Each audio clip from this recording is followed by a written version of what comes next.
I can't begin to tell you how excited I am and honored to introduce one of the most eloquent voices for the global conservation of wildlife, Shane Patrick Mahoney. He's founder and president and CEO of Conservation Visions, Inc. I've been reading his articles for years, watching his videos, and have had the opportunity to see him speak on several occasions, and I promise you, you will not be disappointed. A Newfoundland, Canada native, he holds both an honors and master's of science degree in zoology.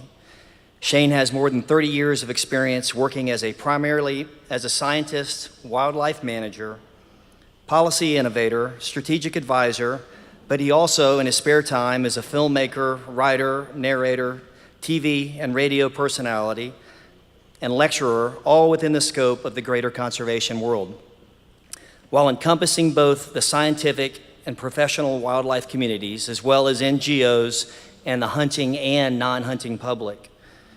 Shane and his organization, Conservation Visions, is dedicated to creating a world where conservation and citizenship are viewed as inseparable, where our responsibility to nature is globally recognized, a world where governments make sound decisions concerning conservation and biodiversity based on scientific and traditional wisdom.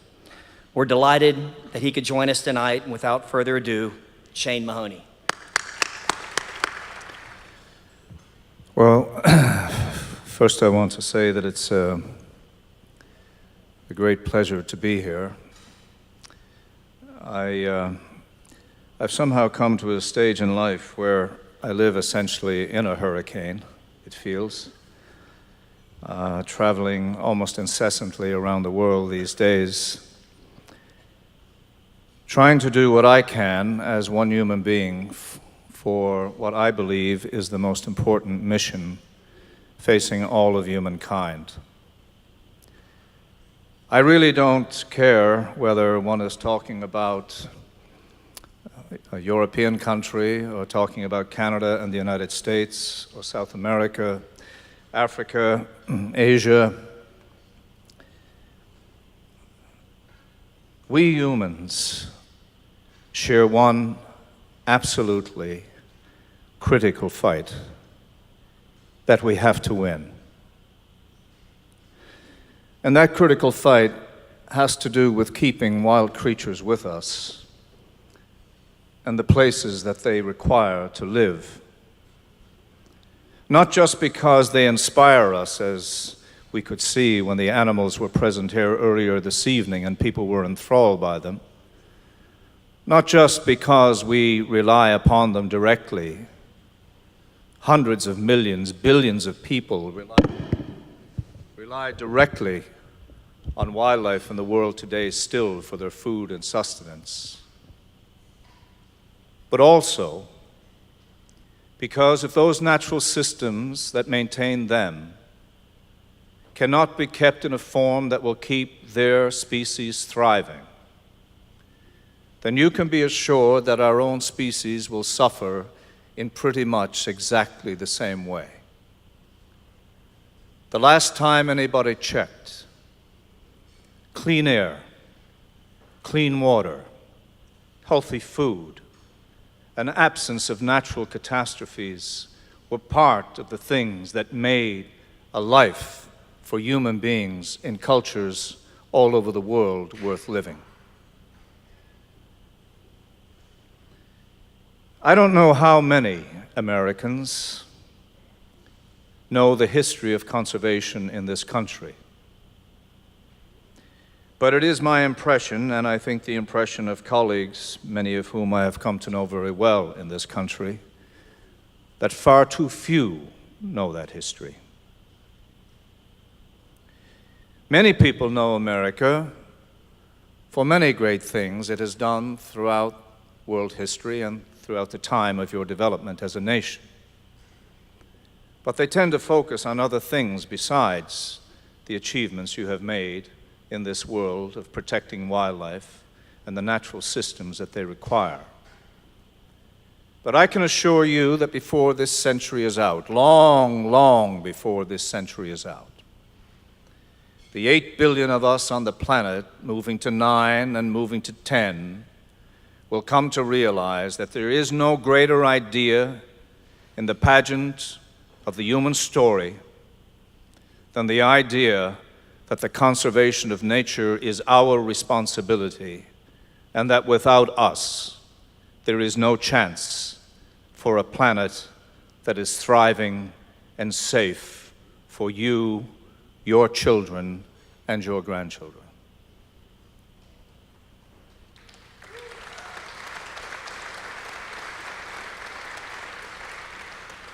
Over 100 years ago, your country launched one of the great experiments in this field of endeavor. And you threw up at that time some extraordinary leaders, a pattern that America has. It continues to throw up extraordinary leaders in all dimensions. And the end result of that extraordinary leadership is the differences that you made in your own country, but also the example that you gave to the world in the realm of conservation, that they might follow, that they might emulate, and to try and succeed in doing what you did. You have created with Canada absolutely the most complex, mature, and unbelievably effective conservation program in the world. We refer to this as the North American model because this is where it originated. It originated out of the minds and hearts and hands and the work of North Americans, led fundamentally by Americans themselves, and then borrowed and joined with by Canada. There are many components of this, and as we talked about earlier this evening, looking at all the things that an agency in your state will do for conservation, you have to understand that there are many mechanisms, many laws, many policies, many institutions, funding mechanisms. There are an incredible number of things that must work effectively together if conservation is going to work. There is no silver bullet, there is no simple way forward, there is no way to make shortcuts, and there is never, ever going to be a day when the battle will not be before us. This is a game for the strong, ladies and gentlemen. It is not a game for the weak. This is a game for those who will stay in the trenches and make it work, not for those who will abandon things when times get tough. This is not just a nice thing to do. This is not just something that you might feel good about yourself. This world of conservation, this movement actually builds nations. And in its absence, nations all over the world have fallen. The history of the rise and fall of civilizations is as much a history of the rise and fall of the quality of the natural world in which those civilizations lived as anything else. Read Jared Diamond's work. Read the work of George Perkins Marsh of your own country, who in the 1930s wrote books exactly like the books that are being written today, who explained to you in the 1830s that without a different treatment of your natural systems, American society would face the risks of decline and loss. But just like you seem to do so often, I mean Americans, just like you seem to do so often, you came together to solve this incredible problem. If the United States of America had had an Endangered Species Act in 1900 and 1910, most of the iconic species of wildlife that you are familiar with today, white-tailed deer, mule deer, pronghorn antelope, moose, wood duck, Canada geese, wild turkeys, would all have been on that endangered list. You know why? Because their populations, just like the populations of the American bison, just like the unbelievable abundance of the passenger pigeon, had been decimated by uncontrolled use, by uncontrolled market hunting. Massive economic pressures were behind that. There were jobs and people who benefited. Great money was made from the destruction of wildlife. But your country turned the corner on all of that. Your country turned the corner and created a system of wildlife conservation based on individuals pursuing wildlife and fish for their own recreational opportunity, and out of that, rescued wildlife populations in your country, and at the same time created enormous economies. This is a lesson that the world is still searching for in so many places. This is a history that needs to be understood by every single American citizen, because ultimately the history, the thing that saved the wildlife of your country, was that people recognized themselves as American citizens and said they would not tolerate in their country the loss of that wild beauty. They would not see the resources of this nation metered away and spoiled and lost to future generations. And this entire system of which you are part here this evening, of these laws and policies and institutions and trained professionals and funding mechanisms, they were born brand new. There were no models elsewhere to guide you in what you did. There were no places where you could go to study and figure all this out. As a matter of fact, at the time you created the conservation movement in the United States of America, at that time, think about this, there were no funding mechanisms. There were no university programs. There were no state and federal agencies. There were no trained biologists. There were no trained enforcement officers. None of the institutions that we have today that are part of this state's mechanisms for conservation existed. And yet, the leadership of your country, the citizens of your country, simply said, we will not lose it. We will not lose wildlife. And it is because they made that determined stand that you, here, this evening, and in your lives, have the chance to see and experience the things you do. And if you don't believe me, go to other parts of the world, they're not hard to find, where there is absolutely no opportunity to see the abundance and diversity of wildlife that exists in this country and in Canada. Yet your nation has changed. In 100 years, your population has grown enormously. The diversity of people living in your nation has changed and grown and expanded. There's enough firepower in the United States of America to eliminate every single wild creature that lives, swims, flies, or scurries away. And yet you live in a country of extraordinary wildlife abundance. Do you think this is by accident?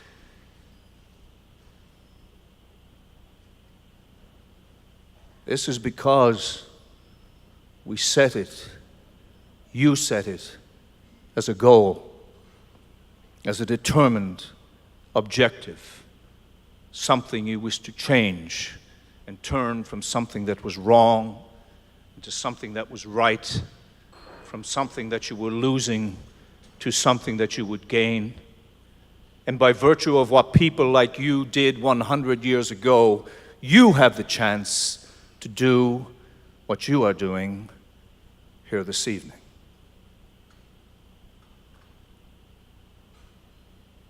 An organization, a state, a nation is built by many small pieces that come together to forge the frameworks that make the institution solid and enduring.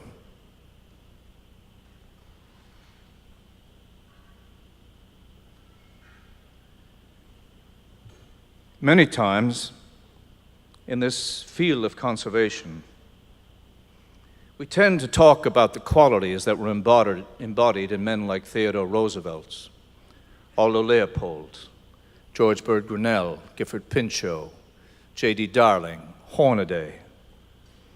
And very often I hear people talk about these individuals, and they talk about how smart they were, or how energetic they were, or how well-read they were, or how wealthy they were, or how much opportunity they had, or how good a politician they might have been, how convincing they could be.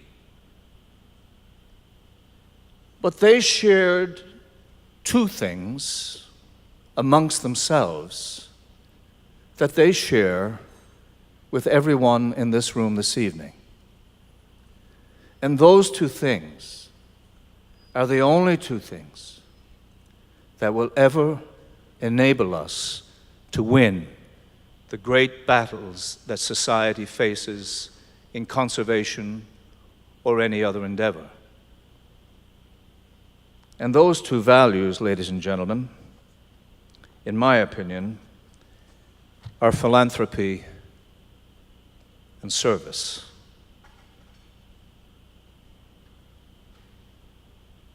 And if I look at the broad history of the United States of America, I think that it has been philanthropy and service that has made you what you are, the most unlikely superpower in the world.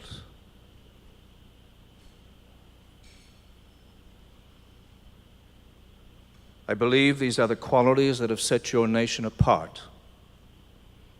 I am ultimately convinced, entirely convinced, that yours is the most philanthropic nation in the world.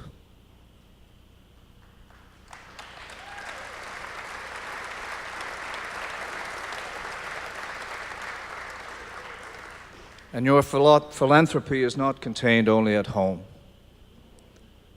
The amount of assistance that this nation has given to foreign countries over a very long period of time is extraordinary. And only a people confident in themselves, assured of their own abilities to progress further, could ever have become so generous to so many different peoples across this globe. I hope it is something that the rest of the nations of this world never, ever forget.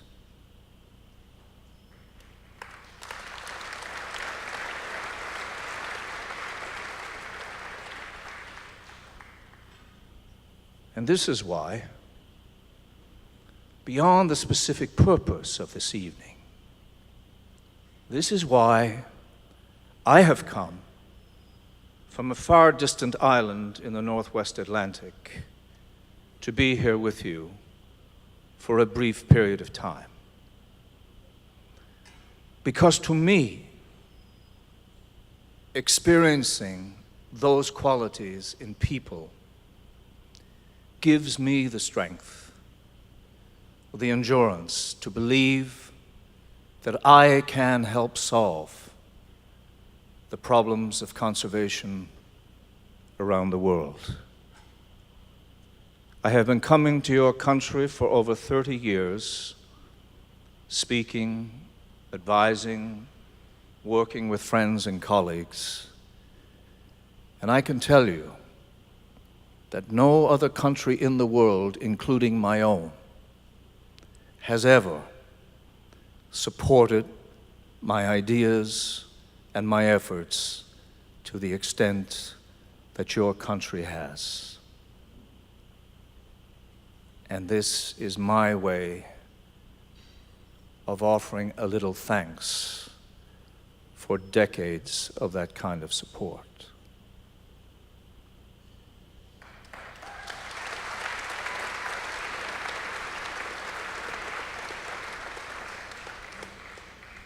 This is an evening when hopefully each of you has a chance to sit back a little bit and think about all of the components that are necessary to make conservation work.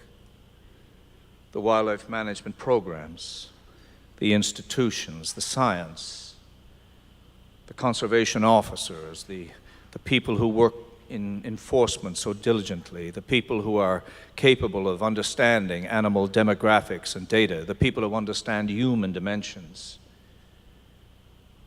and realize that every single one of those aspects is critical. Each of us has his own idea, her own idea of what is most important in this world of conservation. We may be most concerned about birds or fish or mammals. We must be more concerned about freshwater or the ocean. We might be more concerned about whales than we are about waterfowl.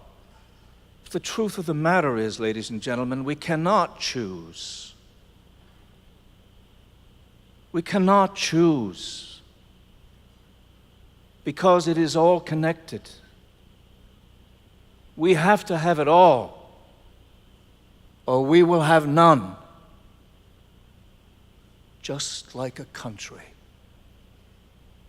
You will have it all, or you will have none.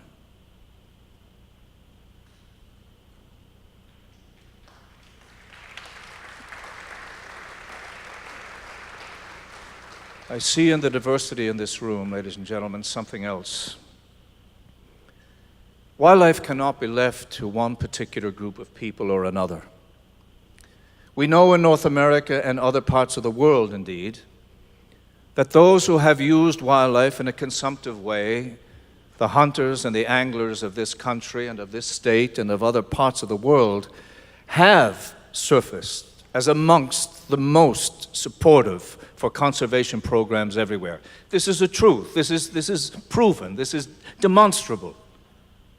There is no question that in the United States of America, hunters and anglers pay more than their share for the conservation of wildlife, for all kinds of programs that are developed by state agencies.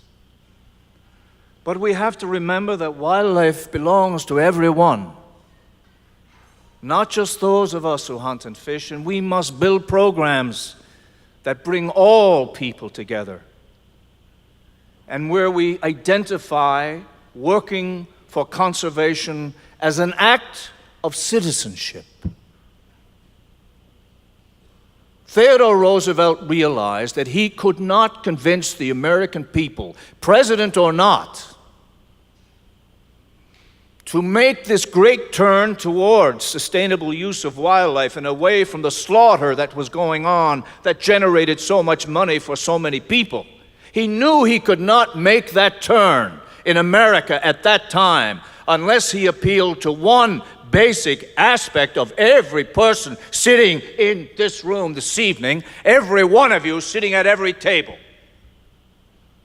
And that was to say to each and every one of you, as an American citizen, you may have the right to utilize in a sustainable way the wildlife resources of this country.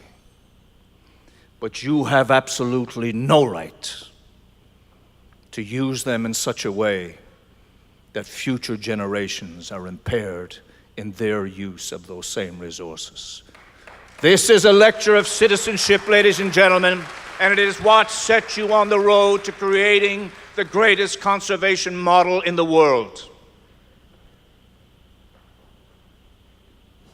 Massive herds of elk across this nation, massive populations of waterfowl that move between the two countries of Canada and the United States, assisted by an amazing treaty that was developed in 1916, and a waterfowl management plan that is probably a hunter-driven plan, by the way, that is probably the most effective program for conservation anywhere in the world.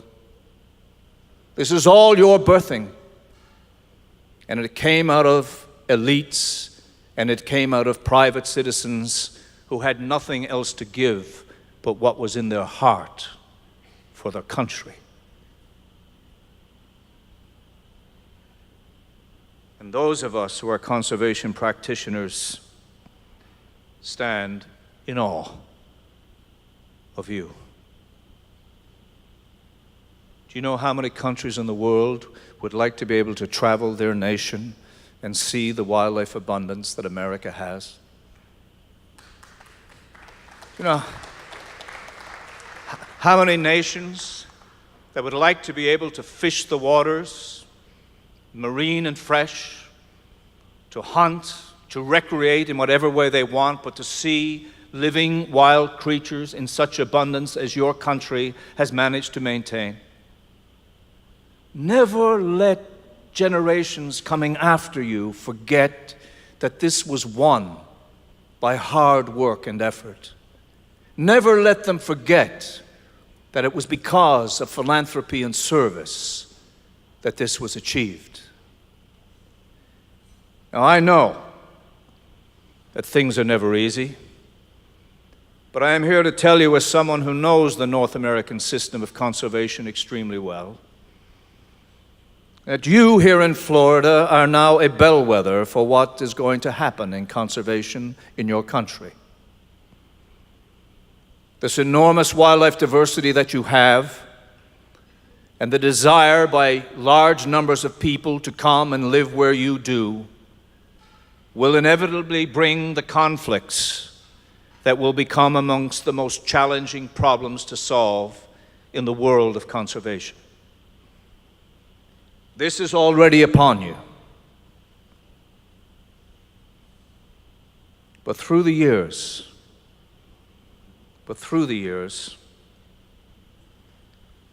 your commission and your agency, I can tell you, because this is what my life is, the study of such things, I can tell you that your agency and commission have achieved recognition on the national stage in this country. On hunting and angling, and on aspects of hunter retention and recruitment and reactivation, but also on the cutting edge of human dimensions research, which Ann Fortune and her colleagues in your agency is dealing with, reaching out to forge new solutions for problems that can only be won by understanding the changes that are going on in society today. And I know, Eric, and I know that stepping up and taking on what is one of the most demanding jobs in conservation in this country is not easy. Through all of the changing social circumstances, for all of the environmental catastrophes and changes that are coming, an individual would have to be dumb and blind not to see what you have had to face since taking this job over. And yes, you are watched by people like me, by people who make this their business, and you've done an amazing job. An amazing job.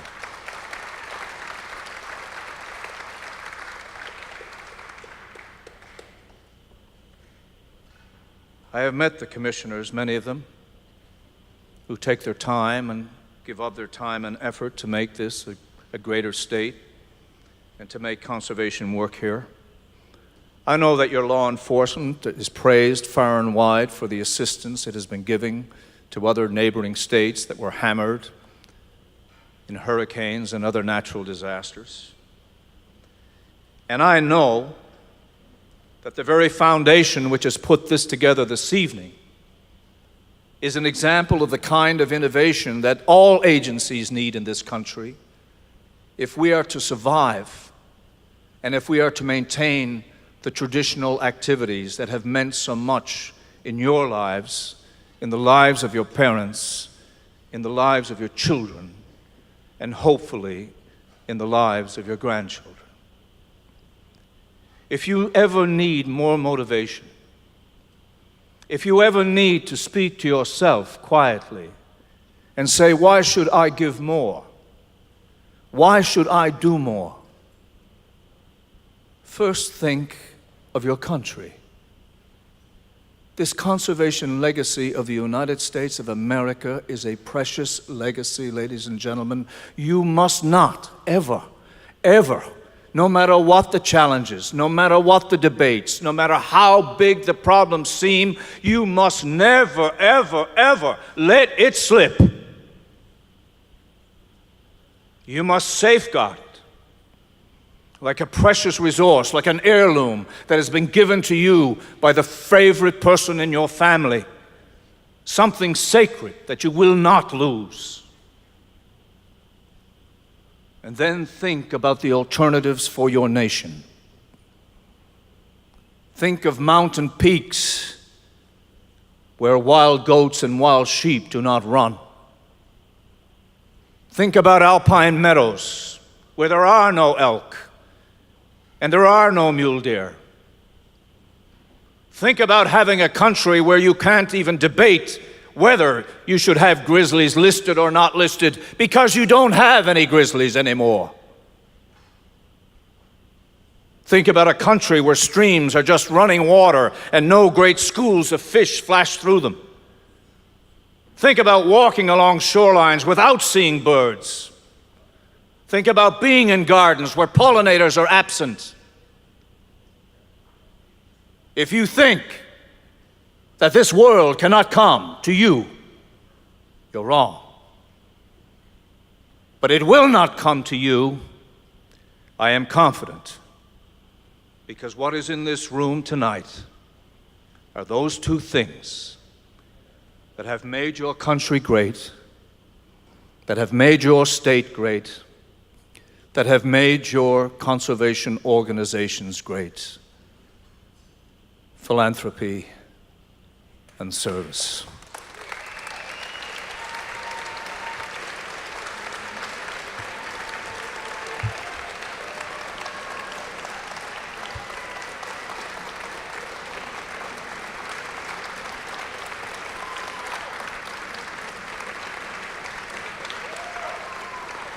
Thank you all very much.